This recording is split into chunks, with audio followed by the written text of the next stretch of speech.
राधे राधे दोस्तों, मैं गौरव शर्मा फिर से आपके साथ। हिंदू समाज में सभी प्रकार के शुभ कार्य दिन में किए जाते हैं, लेकिन सिर्फ एक कार्य ऐसा है जो कि रात को किया जाता है, और वो है शादी।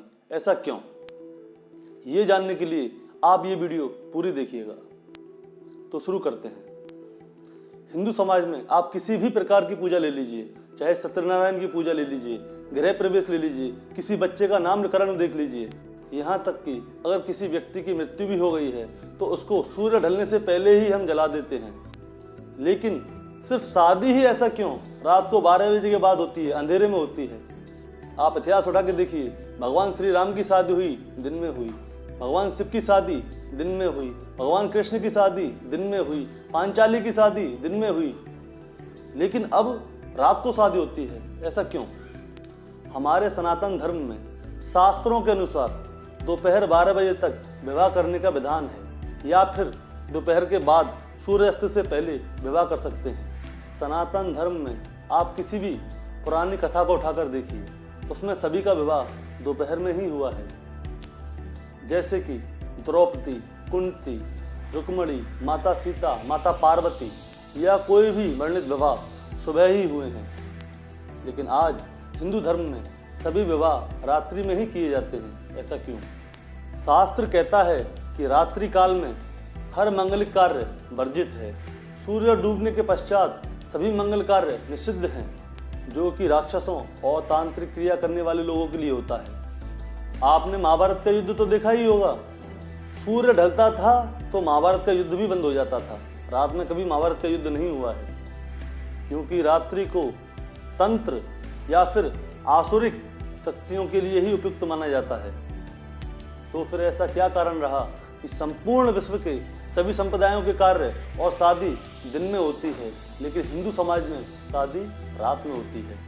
वह धर्म जिसमें कि सूर्यास्त के पश्चात सभी मंगलिक कार्य वर्जित बताए जाते हैं। यह परंपरा तब शुरू हुई जब मुगल शासन ने भारतवर्ष में अपना पैर जमाना चालू कर दिया। मुस्लिम आक्रमणकारी तलवार की दम पर एकमात्र रियासत ही नहीं, धन ही नहीं, महिलाओं की आबरू भी लूटते थे। उनकी बर्बरता इतनी थी कि स्त्रियों को घर से बाहर निकलने से रोक दिया गया। चाहे तो अफगानिस्तान देख लीजिए क्या हो रहा है वहाँ, क्योंकि ये जहाँ भी स्त्रियाँ दिखते थे, इनके अंदर का राक्षस जाग जाता था। ये स्त्रियों को मात्र एक भोग्या देखते थे। स्त्रियों और बालिकाओं को इन राक्षसों से बचाने के लिए घर से बाहर निकलने के लिए मना कर दिया गया। तभी से हमारे देश में पर्दा प्रथा यानी कि घूंघट का चलन शुरू हुआ, ताकि सुंदर बालिका और महिला इन राक्षसों से बची रहें। हमारे देश में महिलाएं शास्त्रार्थ पढ़ती थीं और इनकी वजह से इनका स्कूल में जाना और पढ़ना बंद करवाना पड़ा। ये आतिताई इतने राक्षस थे कि अकबर के ज़माने में किसी भी सुंदर स्त्री का विवाह नहीं होने दिया जाता था, और कहते हैं अकबर महान है, क्योंकि तब विवाह होता था।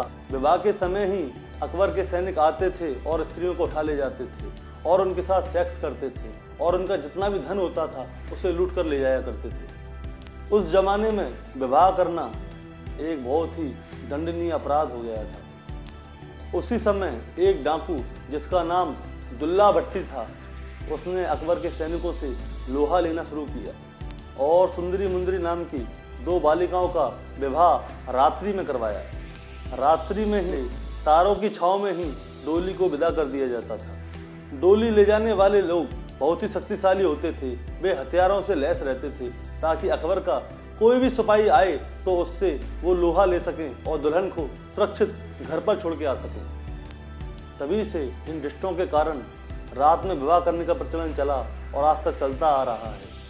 लेकिन आज मैं सभी धर्माचार्यों और सनातन धर्म के रक्षकों से एक प्रार्थना करना चाह रहा हूँ कि पुनः अपने शास्त्रों के अनुसार दिन में ही शादी करवाने का रिवाज दोबारा से शुरू किया जाए, क्योंकि रात्रि में विवाह करवाना या करना हमें आज भी हमारी कमजोरी को महसूस करवाता है और हमारी कायरता और मुगल दुष्टों के विजय का प्रतीक है। इसीलिए हमें यह प्रथा बंद कर दिन में शादी कराकर अपने मांगलिक कार्यों की प्रथा शुरू करानी होगी और अपनी अस्मिता और अपना गौरव पुनः हासिल करना होगा। मैं चाहता हूं कि आप हमारी यह वीडियो अधिक से अधिक शेयर करें ताकि हमारे हिंदू समाज में कोई भीड़ चाल ना चले। सभी अपने बच्चों की शादी दिन में कराएं।